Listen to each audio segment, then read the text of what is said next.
Today on With the First Pick, free agency has provided a little clarity on what these NFL rosters are going to look like over the next 43 days until the actual draft. So, naturally, going to do another mock draft. I'm Ryan Wilson. That, of course, is CBS Sports NFL draft analyst Josh Edwards. We got an hour, Josh, to get through 32 teams. First up, of course, is the Tennessee Titans. And a quick little recap here. They signed Dan Moore in free agency to help along the offensive line. They just signed Van Jefferson, so it looks like Pittsburgh Southwest a little bit in terms of the players they're acquiring. Still no quarterback. Still don't know what's going to happen with Will Levis. Sir, I will allow you to have the very first pick. Are you going to complicate it? Are you going to take the simple route? What are you doing first overall for the old Tennessee Titans? Well, with the first overall pick, I am taking Miami quarterback Cam Ward to the Tennessee Titans. And I think that is a take that is somewhat becoming more popular. To this point, I think most people have assumed that Tennessee was going to either take a non-quarterback or trade out of that position. But I'm starting to get the sense that maybe the Titans just stay put and take Cam Ward themselves, because I thought their preference was to get a veteran quarterback in this market.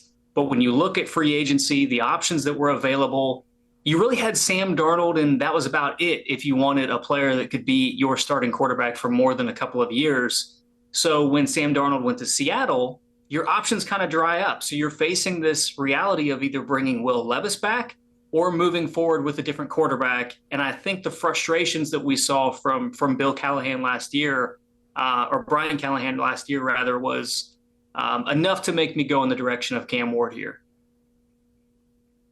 Yeah, I think Bill Callahan, the offensive line coach, is probably frustrated as well. They both saw the same things that we all saw unfold on television in real time. Also, a little disrespectful to your Cleveland Browns. And every time we talk about Cleveland, I have to mention that you're a diehard Browns fan, because they got a veteran quarterback. They traded for Kenny Pickett, who I would imagine is going to take them to at least 3 wins next year should he start. All right, I'm a Steelers fan. I had to get that out there. It's always fun to make fun of the Cleveland Browns. As a Steelers fan, while the getting's good. But at number 2, Cleveland Browns are on the clock. I'm going to pick for your team. I'm going to make this team better. We know Myles Garrett is coming back on that new deal. They just signed Shoyinka, the former Buccaneers first-round pick. That doesn't necessarily mean they're not going to get an edge rusher at some point in the draft, and Abdul Carter would make sense here. But I'm going to give Kenny Pickett, or whoever the quarterback ends up being, can't say that without laughing, a little weapon in the form of Travis Hunter, baby. And where is he going to play is the question. And you and I have talked about this, and you made the point that the Browns view Travis Hunter as a wide receiver. That's great news, because they need some help at wide receiver. As we currently sit here, Sed Tillman and Jerry Jeanty are the wide receivers on the roster who played last year, and there needs to be an upgrade to that position, no doubt about it. There are a lot of talking points in terms of what needs to be fixed in Cleveland, but Travis Hunter feels like a layup to me. He's your player 2, I believe. He's number 1 on my big board because of his versatility. The only thing you have to do is manage, sort of to borrow an NBA term, to load manage, but you can't have him playing 120 snaps a game. That won't be sustainable. He struggled with injuries at times last year and earlier in his career because he was playing so much. But 60-ish snaps a game, however you want to break that up, offensive, defense, I think that is a best-case scenario for helping the Browns get back on track and, fingers crossed, find their quarterback. All right, Josh, I won't let you talk about the Browns because you have suffered enough as it is. Next up, number 3 on the board, the New York Football Giants. What are we doing here? Well, the Giants are in a similar conversation because they also do not have a quarterback at this point in the offseason. It seems like everybody's waiting to find out what Aaron Rodgers is going to do before the rest of the quarterback dominoes fall. Obviously, Pittsburgh, Cleveland, the Giants as well being in that conversation. So I went with best player available, and I think there might be a team or two that are interested in moving up the board.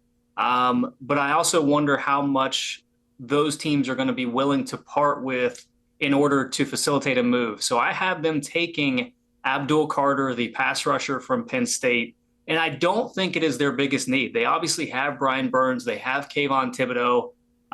But I do wonder if just adding some depth in that room in the short term, taking the best player available, and that gives you some opportunities to explore potentially moving either Thibodeau or Burns, or finding some potential landing spot for that player so you can get additional draft resources. So I went with the best player available here, and that just happens to be Abdul Carter.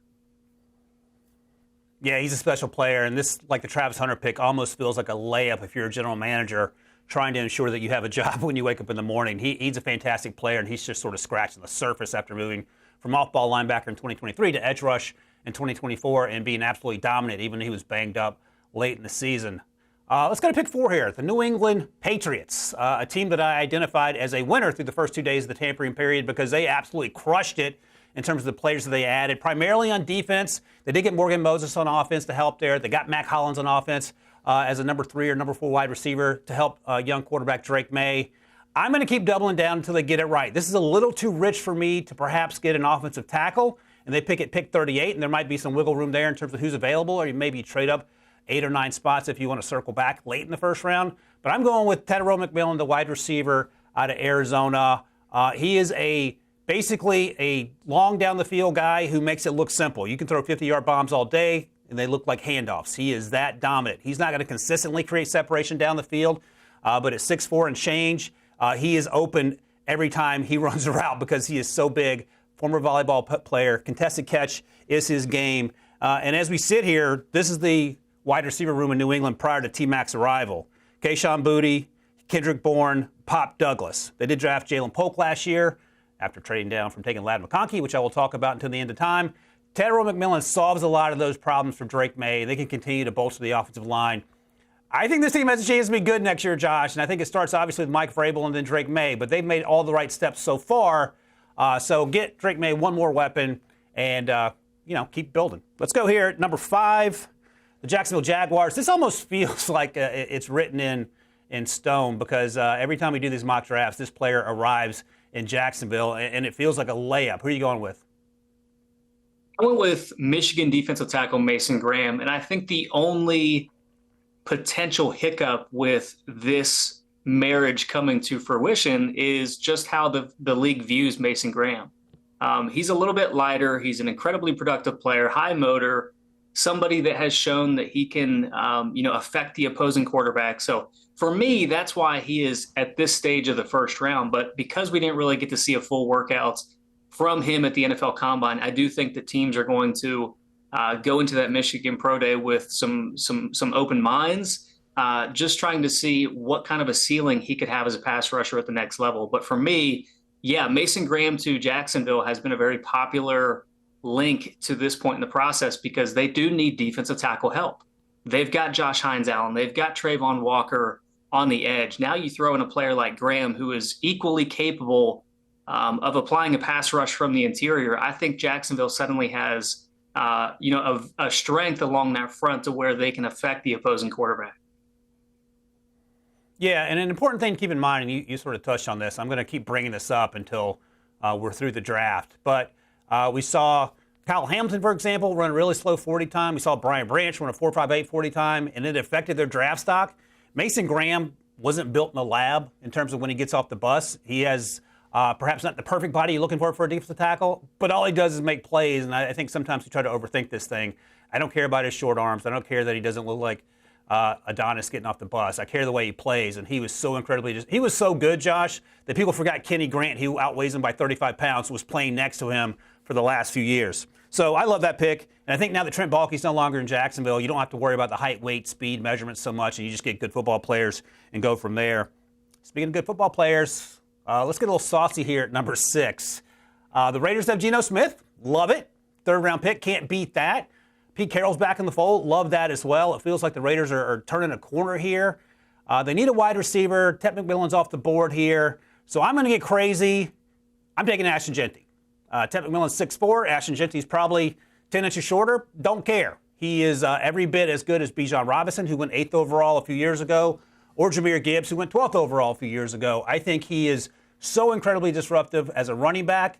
He didn't catch a lot of passes this year, but as you've noted, and as talked to Ashton at the Combine, he said, watch 2023. I was a feature part of that pass game, and he can do that at the next level, no doubt about it. And as we sit here, the current running back roster includes Sincere McCormick and Zamir White. So I feel like Geno Smith could certainly benefit from a little help in the run game, and I don't think this is too rich to take Ashton Jeanty. I'll ask you this. Do you think he goes inside the top 10, Josh? I do. We had this conversation on the podcast yesterday, but it seems like people always want to push the running backs down in the mock draft. But we've seen from the league that they are very accepting of taking a capable running back in the top 10 overall.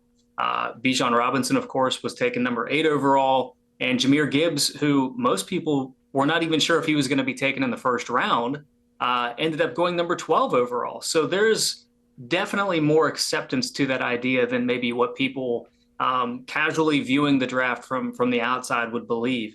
And I think Jeanty is a good fit there. They obviously need some skill talent. They have Brock Bowers, but not much else in the way of pass catchers. And as you noted, Jeanty was incredibly productive as a pass catcher in 2023. And most impressive, he had 0 drops to go along with those 43 receptions. So a very adept pass catcher that is now being put into that Las Vegas offense. Yep, totally agree. All right, we're 6 picks in. We're going to take a quick break here. When we come back, Josh is going to put on his Rick Spielman mask and make the pick for the New York Jets. We'll talk about that right after this.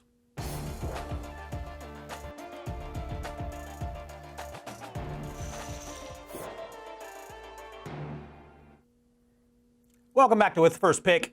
We're ripping through a first-round mock draft with the hindsight of 48 hours-ish or so of the tampering period / free agency, so we have a little better idea of what these NFL rosters are going to look like as we head towards the draft on April 24th.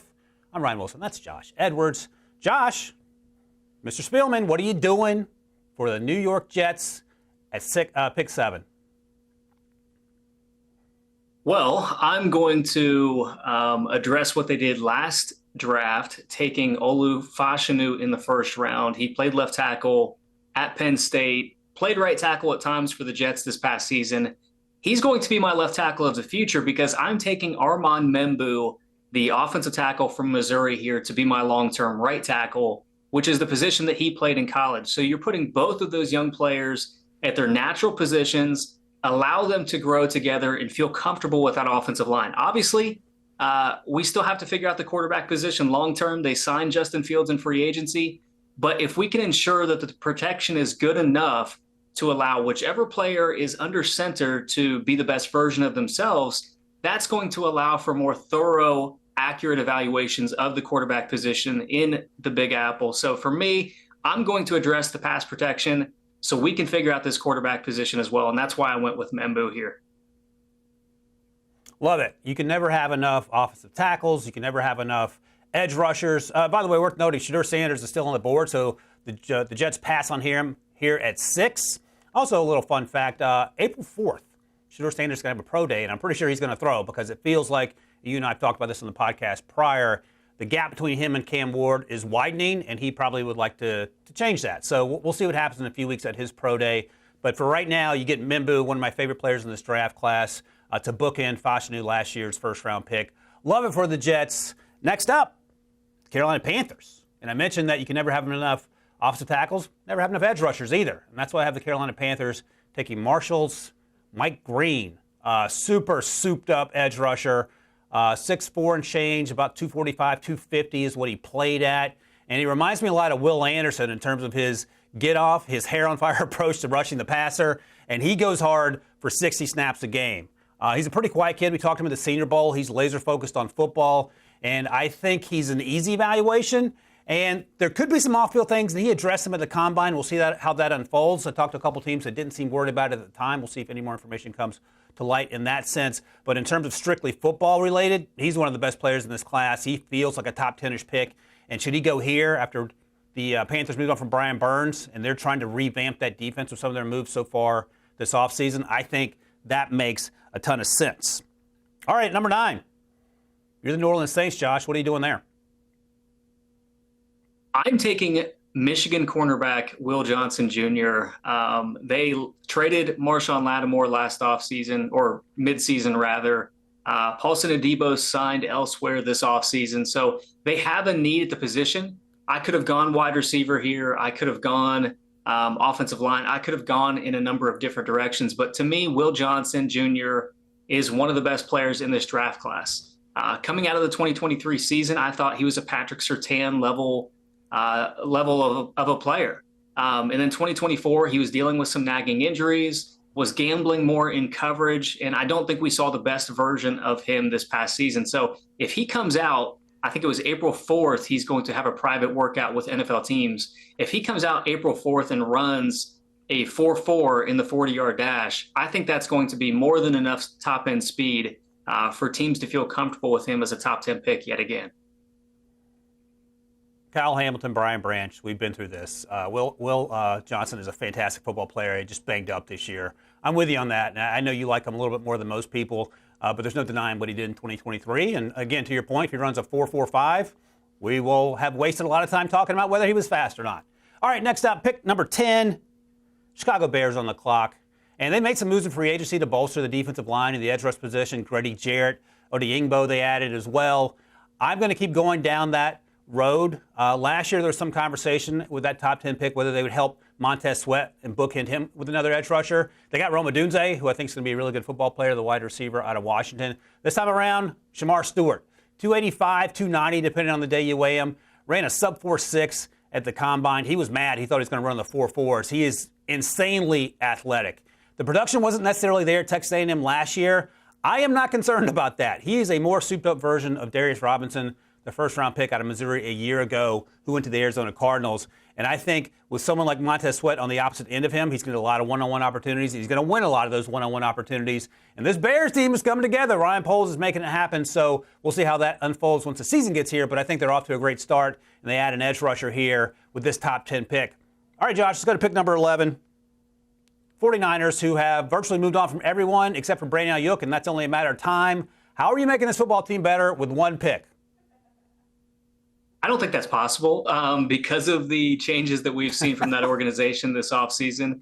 I went with Will Campbell from LSU, and I did not put his position in there because I don't necessarily care. He could play guard. He could play tackle. It doesn't matter. They moved on from Aaron Banks. Jalen Moore signed a lucrative deal to be the next starting left tackle for the Kansas City Chiefs. So we've depleted that unit a little bit already, and it was not a great unit in 2024 anyway.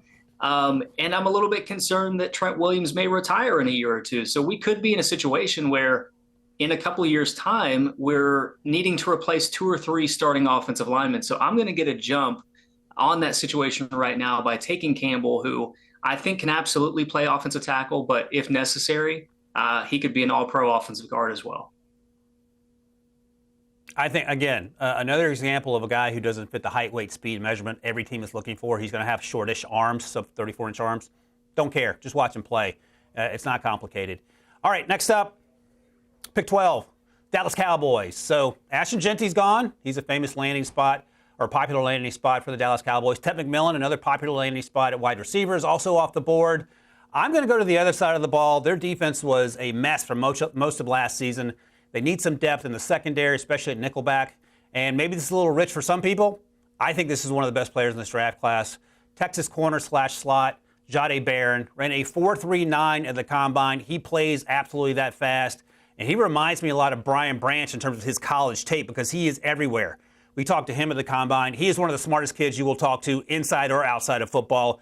Loves football. Locked in. He knows what every single player on that defense is doing every single snap, and that translates immediately. And I can guarantee you he absolutely crushed his interviews with NFL teams. He feels like a guy that comes in right away, can contribute right away, and he'll be a playmaker right away on that defense. Now, there are other needs in Dallas that they need to concern themselves with, but Jahdae Barron is a guy that you draft, you put it at the slot to start, you can move him around if you want to, and he's going to be a guy that is a really good football player for 10-plus years. Jahdae Barron out of Texas. I think he's a top 15 pick all day long, Josh. All right, we are 12 picks in the book.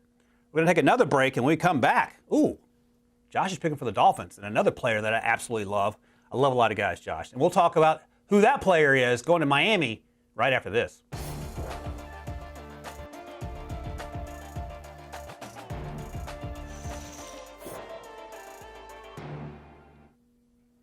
Welcome back to With the First Pick. We are 12 picks through this first-round mock draft. And, Josh, you are now picking for the Miami Dolphins at 13. What's the plan there? Well, the plan is to fix the safety room with one of the best testers at the NFL Scouting Combine. I'm taking South Carolina's Nick Emanwori and putting him in that room that now has Jordan Poyer, Ifeatu Melifonwu, Ashton Davis. None of that is enough to deter me from drafting a long-term replacement in that spot. Emanwori is a 6'3", 227 pounds, or whatever he measured in at the NFL Combine. He's incredibly fast. He's capable of playing down in the box. He obviously has the mass to hold up in the run game, but I also think he has the explosiveness and the range to excel in coverage as well. So I'm going to take him here to be the leader of the secondary as the Dolphins move forward. Yeah, great pick. He feels like what Isaiah Simmons was supposed to be coming out of Clemson. It feels like Nick Emmanwori encapsulates all that, and hopefully it'll translate because he is absolutely special, not only as a football player, but as a young man as well. I had a chance to talk with him at the Combine. All right, next up, number 14, and this is a situation, Josh, where I'm just not going to overthink it. The Colts are on the clock. They have Anthony Richardson. They just signed Daniel Jones. I'm going to get them a playmaker by the name of Tyler Warren, who obviously can play tight end. He can play wide receiver. He can play running back. He can play center. He can probably punt. He's a great basketball player. You bring him in right away. You wear him out in the middle of the field, and then you open things up for everyone else, whether it's go balls or whether it's the run game. I think he is going to be a godsend for Anthony Richardson. Hopefully Daniel Jones doesn't have to see the field. We'll find out. But this is a security blanket. You get a young quarterback, and you just go from there. Sort of like what we saw Brock Bowers do a year ago for Aiden O'Connell / Gardner Minshew. I think that could be the situation in Indianapolis with Tyler Warren out of Penn State. All right, next up, pick 15, the Atlanta Falcons. They've made some moves to bolster the defense. Have they done enough, I should ask? We are going to keep a homegrown talent home. Mykel Williams, the edge rusher from Georgia, is the prototypical pass rusher. I mean, he's 6'4", 260 pounds. Somebody that played high school football in Georgia. He played college football in Georgia. And now he gets to begin his professional career in the state where it all began. So Williams is not an incredibly productive pass rusher to this point. He dealt with injuries this past season, but I'm betting on the upside. I'm taking a player that with his stature, his physical profile, I think that there is more that we can get out of him at the next level. And this team went out and they signed Leonard Floyd, who is on his 4th team in as many years. But now you put in Mykel Williams to play opposite him. You're trying to fix a pass rush that has been an issue for that franchise for several years. Yeah, I love it. Again, you don't have to overthink things. And it feels like he was sort of what Travon Walker was coming out a few years ago. The difference is he's probably more a mid-first round pick, which maybe Travon should have been. Travon has come on. He's gotten certainly a lot better, double-digit sacks the last few years. So I think that's the path for Mykel Williams, who, as you note, is just sort of scratching the surface on how special he can be. All right, we're at the midway point here. The Arizona Cardinals are on the clock. I mentioned last year they took Darius Robinson, the edge rusher, at 285 out of Missouri. Battled injuries at times. I'm going to continue to bolster the defensive line. They need some help on the interior in terms of depth and playmaking ability. So I went with Mason Graham's teammate. We talked about him earlier, number 78, Kenneth Grant, 330 pounds, insanely athletic. If he had played on any other team that wasn't Michigan, he'd be getting a lot more pub because he is that good. You see there the graphic, third most pressures by a Big Ten defensive tackle the last 2 seasons. He is unblockable at times, not only because of his girth, if you will. He is twitched up for someone who weighs that much. So he's going to come in right away and create havoc, be very disruptive in the middle of that defense, and give Arizona one more player along that defensive line to get after it. All right, Josh, pick number 17 here. Looks like you went with Mykel Williams' teammate for the Cincinnati Bengals. What are you doing there for Cincinnati? It's a good year to be a pass rusher because there's a lot of teams that need help in that role for the upcoming season. I went with Georgia's Jalen Walker, who is not traditional size. He's not the same as Mykel Williams in that way. He's smaller, he's more explosive, someone that's capable of using that quickness to shoot gaps and get on the hip of opposing linemen. But what we've seen from the Bengals this offseason, they go out, they get TJ Slayton as a free agent from the Packers. They re-signed BJ Hill. Now you've got a couple of bodies on the interior. We still have this unsolved situation with Trey Hendrickson as your edge rusher. Sam Hubbard, the opposing edge rusher, has retired. So you're essentially left with Myles Murphy, a former first-round pick, and Joseph Osai, who signed a modest deal to remain with the organization this offseason. So I'm going to take Walker. I think edge rusher is a huge need for this organization. Now he's going to play opposite Myles Murphy, and we're just going to have to hope that that young duo is capable of learning and growing at a very quick rate. Yeah, we've talked about this. Sometimes hope is not the best plan, and they are incredibly thin there. I think Jalen Walker is so juiced up. He has a chance to be truly special. If not right away, then certainly down the road. And as you know, Myles Murphy, they have to get more out of him. There's just no two ways about it. All right, next up, pick 18. The Seattle Seahawks are on the clock. They got Sam Darnold. Sam Darnold's great when he's protected. One thing he struggles with is pressure. So I'm taking one of the best players in this class that we have rarely talked about throughout the entire draft process going back to the fall, Alabama guard Tyler Booker. And he might be one of the best offensive linemen, if not the best offensive lineman in this draft class. They drafted Charles Cross, the left tackle, and Abe Lucas, the right tackle, a few years ago. And when those guys are healthy, they've been solid bookends.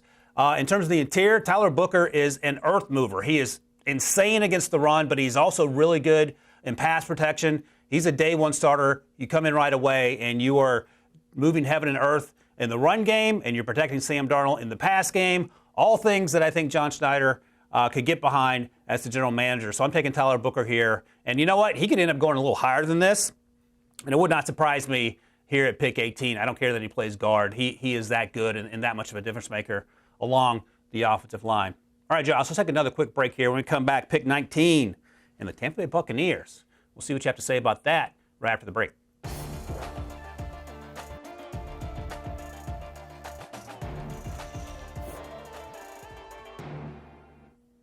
Welcome back to With the First Pick, ripping through this first-round mock draft. Josh, I should note, we're 18 picks in this thing, and Shedeur Sanders is still on the board. The Tampa Bay Buccaneers don't need a quarterback. They have Baker Mayfield, of course, but we got to figure out where Shedeur's going to land here. I can't imagine you're going to do something stupid, so let's hang around and find out together what your plan is there. What are you going to do in the meantime for the Tampa Bay Buccaneers at pick 19, however? I went with Alabama linebacker Jihad Campbell to pair with Levante David. At some point, David is going to either step away from the NFL or his time with the Buccaneers will come to an end. It's obviously been a very fruitful run to this point, but I think that Tampa Bay needs to start planning for the future at that position as well, because you've already moved on from Devin White at this point. So now we're going to be able to have this transition plan where we can give it to Campbell whenever David is ultimately deciding to hang it up. But I think Campbell is one of the more athletic players in this draft class. I think he's incredibly intelligent, someone that's capable of stepping in and starting next to Levante David from day one. Yeah, and I think he just turned 21, so he played all last season as a 20-year-old. He and Jalen Walker, I'm curious to see how they progress together, because I sort of grouped them and lumped them together as guys who are position versatile, and the athleticism is through the roof, and you can use them in so many different ways. So I love this pick for the Buccaneers. At pick 20, the Bo Nix Broncos. What are they doing here? Again, just like the Colts, I'm not overthinking it. I'm taking Colston Loveland. He is actually my tight end one. I thought Tyler Warren might be a better fit in Indianapolis, but I think Colston Loveland, when he's healthy, and he had shoulder surgery when we talked to him at the Combine, he's a difference maker. And he's built pretty much like Cortland Sutton, who was obviously a big target for Bo Nix. There's some conversation that maybe Cooper Kupp might be landing in Denver at some point. Even so, it does not matter. You need a help at tight end in Denver. Colston Loveland is one of the best route runners, wide receiver or otherwise, in this draft class. He actually blocks pretty well despite being a longish frame for a tight end. And again, he's a guy that didn't put up huge numbers last year. The quarterback situation was, shall we call, inconsistent in Michigan. But the year before with J.J. McCarthy, he was J.J.'s go-to guy. And I think he'll quickly become one of Bo Nix's favorite targets, because we know Bo Nix is good at getting the ball out of his hands quickly. Colston Loveland's good at taking quick passes and running long distances. So that seems to be a perfect marriage in Denver, should that happen. All right, pick 21, Pittsburgh Steelers. No Justin Fields, he's in New York. No Russ Wilson. Apparently no Aaron Rodgers as we sit here. Maybe that changes sometime in the future. So certainly, Josh, with Shedeur Sanders sitting out there, who are you taking? Well, hopefully everybody is sitting down here, because this is where it gets a little crazy. And I have to say that this pick was made with an asterisk, because I actually did not make this pick. It was Steelers fan Ryan Wilson who made this pick. And that is why the selection is Ole Miss quarterback Jaxson Dart, not the aforementioned Sanders, who is still on the board, as Wilson noted. So I will say this is not a statement against Sanders. I'm not contributing to the smear campaign that seems to be happening towards him, but I'm going to turn the floor over to Ryan, because he's got to explain himself here. Yeah, we're mixing things up. We do mock drafts all the time, and they're done mostly for fun, but also to be informative. And there's a push for Jaxson Dart. Teams like Jaxson Dart. They love his leadership. I talked to 3 or 4 of his teammates, and to a person, they talked about what a great leader he was. They had a lot of transfers come into that program last year, and he was responsible for getting everyone on the same page. And he's also incredibly tough. And you go back and watch his tape from the fall. He can make every throw. I know sometimes we talk about that Lane Kiffin offense and how does that translate. He's a smart young man. I don't think learning a new offense would be a concern. This isn't a Matt Corral situation. And Josh, you and I have talked about this. If he were in the 2022 class, he would have been QB1 for me ahead of Kenny Pickett, who, as it turns out, went to the Steelers at pick 20. That did not work out here. Do I think Shedeur Sanders is a better football player? Yeah, he's my QB2. But for the sake of conversation here and just sort of mix things up, and I do think we could live in a world where a team, whether it's the Steelers or some other team, trades back up into the first round and tries to get Jaxson Dart because of the fifth-year option that we like to talk about. Now, I'm not willing to go quite so far yet to say that he gets drafted before Shedeur Sanders, but I want to see what Shedeur does at his pro day and if he can sort of fix some of the things that were fixable initially, and it seemed like he sort of whipped on some layups, and just in terms of the interviewing with teams, maybe should have thrown at the Shrine Bowl, those sorts of things. So that was partly in jest, but also I'm intrigued by Jaxson Dart. I want to see how this thing plays out, and I think in the right system, he could have a chance for success. I wouldn't want to start him day one, but I wouldn't want to start Shedeur Sanders day one either. So I thank you for taking Jaxson Dart. Steelers fans, thank you, Josh. And now let's go to pick 22, because you're going to have to own that. Next up, the Los Angeles Chargers. Not nearly as sexy a pick as the previous one with Jaxson Dart going to Pittsburgh, but I have them taking Nick Scorton, edge rusher out of Texas A&M, played alongside Shamar Stewart last fall. They moved on from Joey Bosa, who is now in Buffalo. And look, man, Nick Scorton weighs 265, which is big for an edge rusher, but he's still 20-ish pounds lighter than his former teammate Shamar Stewart. He's a Purdue transfer. He has some juice. He has a spin move that is almost unblockable, an inside counter that is almost unblockable. Again, the production last season wasn't quite as high as it was in 2023 at Purdue, but I'm not concerned because the athleticism is there. He plays with an edge, and I'm pretty sure he interviewed well with teams because we certainly enjoy talking with him. And he feels a need in Los Angeles now that Joey Bosa is no longer there. They did bring Khalil Mack back on a one-year deal, but he's now in his 30s. So I love the idea of getting Nick Scorton here towards the bottom half of the first round. That's probably where he shakes out, but I think he can actually be way more productive at the next level than we saw during glimpses of the 2024 season. All right.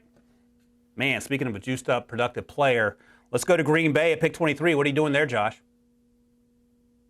When you look at Green Bay's history in the first round, they skew very heavily towards the defense. So that's exactly what I'm doing here, taking Walter Nolan, the interior defender from Ole Miss. We talked about TJ Slayton moving on to Cincinnati this offseason. He's going to be a part of their defense moving forward. So we have to fill that role in Green Bay. And I think that one thing they value is having depth along that defensive front, particularly on the inside. So when you add Nolan to the mix, I think you're able to retain that depth because, again, when you look at what they've done with their first-round picks, I think it's something like 12 of their last 13 first-round picks have been used on the defensive side of the ball, the exception being Jordan Love, of course. So I'm going to stick on that side of the ball and take Nolan here, who I think could go much higher if he performs well at his Ole Miss Pro Day. So the Packers are happy to have him here this late in the first round. Yeah, it's funny because a year ago, the first defensive player didn't get off the board until the middle of the first round. Had such a long run of those offensive players. Leatu Latu was the first defensive player, the edge rusher, going to Indianapolis. This time, the old script's flipped here because it's going to be a lot of run on defensive players early, middle, and late first round, and into day 2 and day 3 as well. All right, let's go to pick 24 here before we take another quick break here. Shedeur Sanders isn't going to the Vikings. I mean, they have J.J. McCarthy. We'll see if they're secretly in the Aaron Rodgers business. That's a report out there, so that'll be fun to watch, at least if you're not a Vikings fan. But for now, what I'm going to do for Minnesota, I'm going to get Brian Flores, defensive coordinator, some help with Malachi Starks, the safety out of Georgia. He has legit track speed in the secondary. He can play free safety. He can play in the slot. He can play cornerback. He can play in the box. And I mentioned Jahdae Barron as one of the smartest players in this class. Malachi Starks is also one of the smartest players in this class, and that's where you want your brainiac to be, in center field, directing everyone where they need to be. And I love the idea of him playing with B-flow in terms of dialing up those blitzes, playing the deep half, disguising coverages. And Harrison Smith, I don't think can play forever. Maybe he can. He's still playing at a high level, but you can never have enough guys in the secondary with first-round pedigree, especially if Harrison Smith is going to move on in the next few years into retirement. So I love the idea of Malachi Starks here, and this feels like a bargain once you get into the 20s. He ran a 4.5. I think he plays way faster than that. And if you told me he goes 5-10 picks higher than this, sign me up. I will not push back on that whatsoever. So, Josh, we're 24 picks in. I'll check my notes here. Still no Shedeur Sanders. So let's see if he makes his way into the bottom half of the first round. Maybe a team trades up for him. But we'll find out together right after this quick break.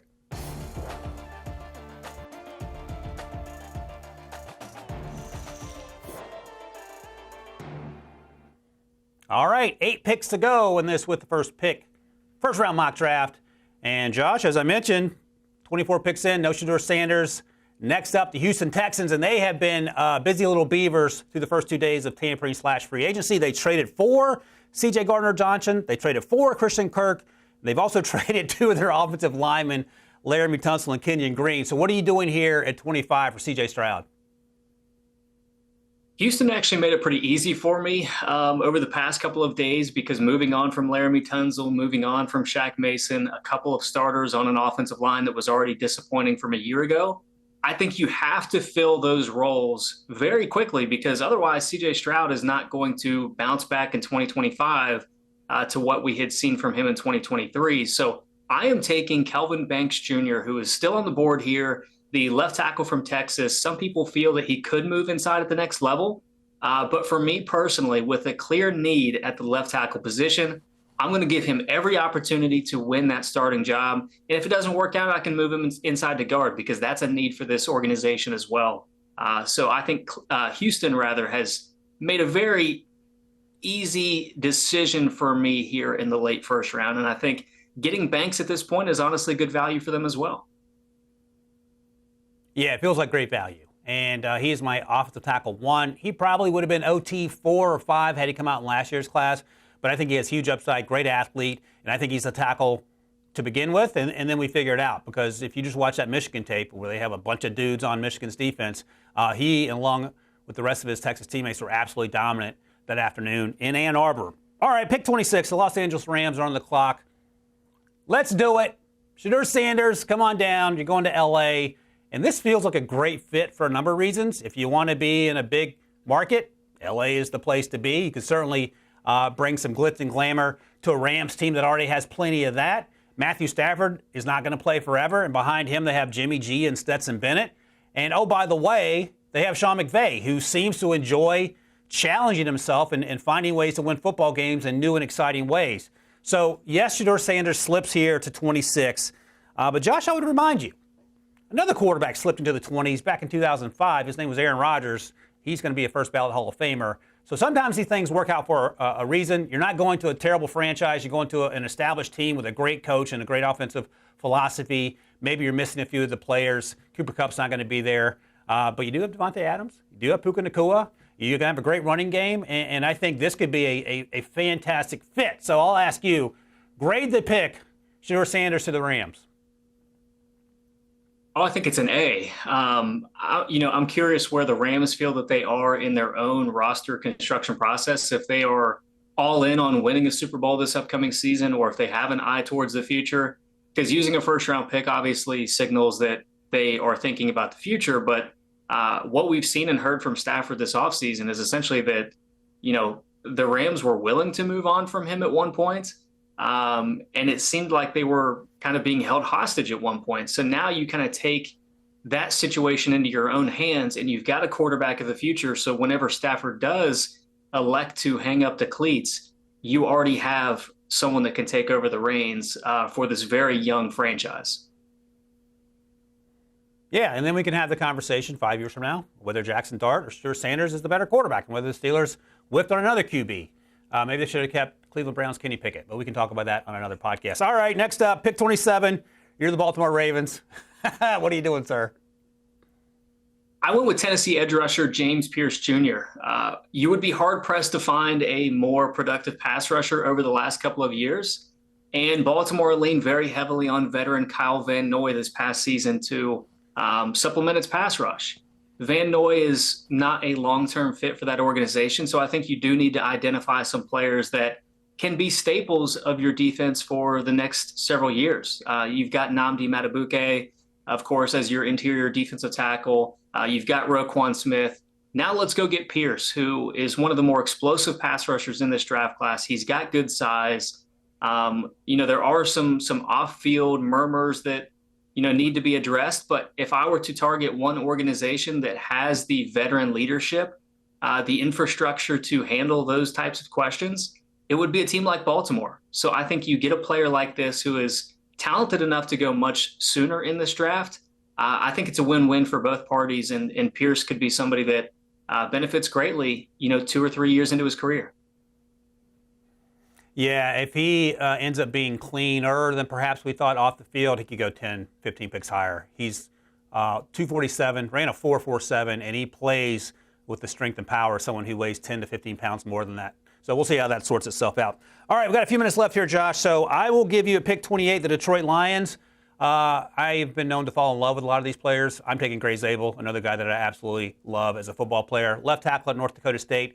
Went to the Senior Bowl, kicked inside, and was absolutely dominant at guard and center. And he's going to be a day one guy wherever he ends up. But I love him and his mentality in Detroit, playing for the Dan Campbell knee biters there. All right, pick 29. I love this pick from you, Josh. The Washington Commanders have been busy little bees in the offseason, more so even than the Houston Texans. What do you have them doing?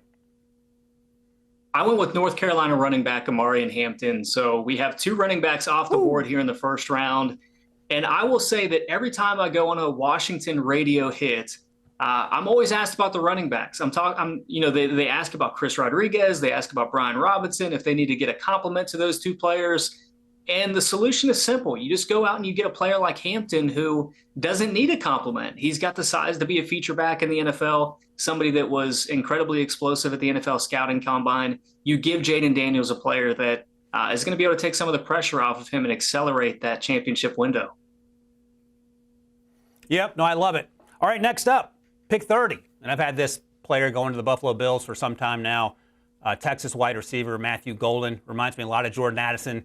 Gives them a little juice down the field. They signed Josh Palmer. He's more of a possession receiver. They have Keon Coleman, last year's second-round pick. Matthew Golden can stretch the defense down the field. All right, Josh, give me a quick response here for what you're doing at 31 here with the Kansas City Chiefs. I went in the direction of East Carolina cornerback Suvon Revel. They already have Trent McDuffie. They signed Christian Fulton. So now you can bring Revel along at his own pace and not rush him back into the equation. So I think it's an ideal fit for both parties. Shout out to Josh for pronouncing Suvon Revel correctly. Make a note. It is not Siobhan. It is Suvon. All right, finally at pick 32. The Super Bowl champs, Philadelphia Eagles. Mekhi Becton's still a free agent. We'll see what their plans are with him. They brought back Zach Bond, which made a lot of sense on the other side of the ball. I had them going with Ohio State left guard, Donovan Jackson. Played left tackle for much of the season because of injuries last year, but he'll be a guard at the next level. He is an absolute dog. I talked about Tyler Booker being a shutdown guard, if you will. Donovan Jackson brings a little versatility in terms of where he can play, but he is also really, really good in terms of being on the interior. And I love the idea of him lining up in Philadelphia and just being a road grader from day one. All right, Josh, that's it. All 32 picks. We did it. Made our way through during a post-free agency-ish mock draft. We'll have plenty more to go. We'll be back later in the week with another podcast, and we'll be back 3 times a week from now until April 24th. Get with the first pick wherever you get your podcasts.